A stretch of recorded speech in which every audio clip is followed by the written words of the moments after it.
আসসালামু বন্ধুরা, সবাই কেমন আছেন? আশা করি আল্লাহর রহমতে ভালো আছেন। আবার আপনাদের সামনে নিয়ে আসলাম খুবই মজাদার সুস্বাদু মুখে লেগে থাকার মতো বিরিয়ানি রান্নার রেসিপি। বন্ধুরা, এই বিরিয়ানি রান্নাটা এত মজা, ছোটো বড়ো সবাই খেতে খুবই পছন্দ করে।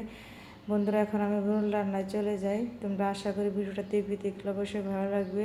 এখন আমি দিয়ে দেবো তেল। তেলটা গরম হয়ে আসলে দিয়ে দেবো পেঁয়াজ কুচি।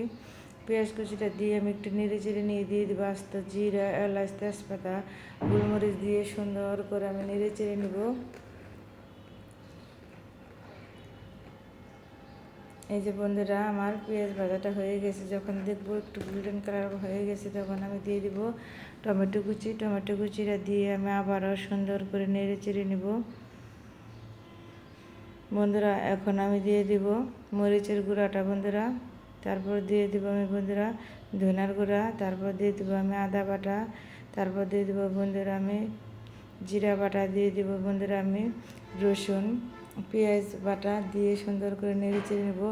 5 মিনিট ঢাকনাতে রেখে রেখে সুন্দর করে কষিয়ে নিয়ে যখন তেলটা পুরো বেশি উঠবে, তখন আমি দিয়ে দেবো বন্ধুরা বিরিয়ানি মশলাটা। বিরিয়ানি মশলাটা দিয়ে সুন্দর করে আমি নেড়ে চেড়ে ভালো করে কষিয়ে নেব। মশলা যখন কষানি হয়ে যাবে, তখন বন্ধুরা আমি দিয়ে দিব যে মুরগির মাংসটা। এখন মুরগির মাংসটা দিয়ে আবার আমি সুন্দর করে নেড়ে চেড়ে ঢেকে রেখে দেবো 10 মিনিটের জন্য। 10 মিনিট পরে খুলে দেখবো। এই দেখুন বন্ধুরা, আমার রান্নাটা প্রায় হয়ে গেছে। কত সুন্দর হয়েছে। এভাবে বিরিয়ানি রান্না করে বন্ধুরা খেতে কী যে মজা, তোমরা এভাবে বাসায় রান্না করে খেয়ে দেখবে। এখন আমার মাংস রান্নাটা হয়ে গেছে। এখন আমি পোলাওটা রান্না করব।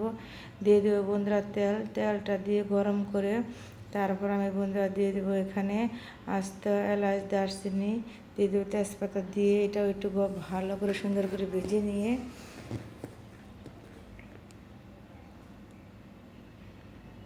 তারপর আমি বন্ধুরা দিয়ে দেবো এখন পোলাওর চাউল। পোলাওর চাউলটা আমি বন্ধুরা ভিজিয়ে রেখেছি, আমি ঝরায় রেখেছি 10 মিনিটের জন্য। এই পোলাওর চাউলটা সুন্দর করে ধুয়ে নিয়ে ঝরায় রাখা দিলে সেই পোলাওটাও খেতে খুবই ভালো, খুবই টেস্ট হয়। বন্ধুরা, পোলাওর চাউলটা আমি সুন্দর করে ভেজে নেব। যখন ঝরঝরা হয়ে যায় মুচমুচে, তখন আমি দিয়ে দেবো বন্ধুরা পানিটা। পানিটা পরিমাণ মতো দিতে হবে। পরিমাণ মতো দিলে পোলাওটা খুবই সুন্দর ঝরঝরা হয়, খেতে খুবই ভালো লাগে।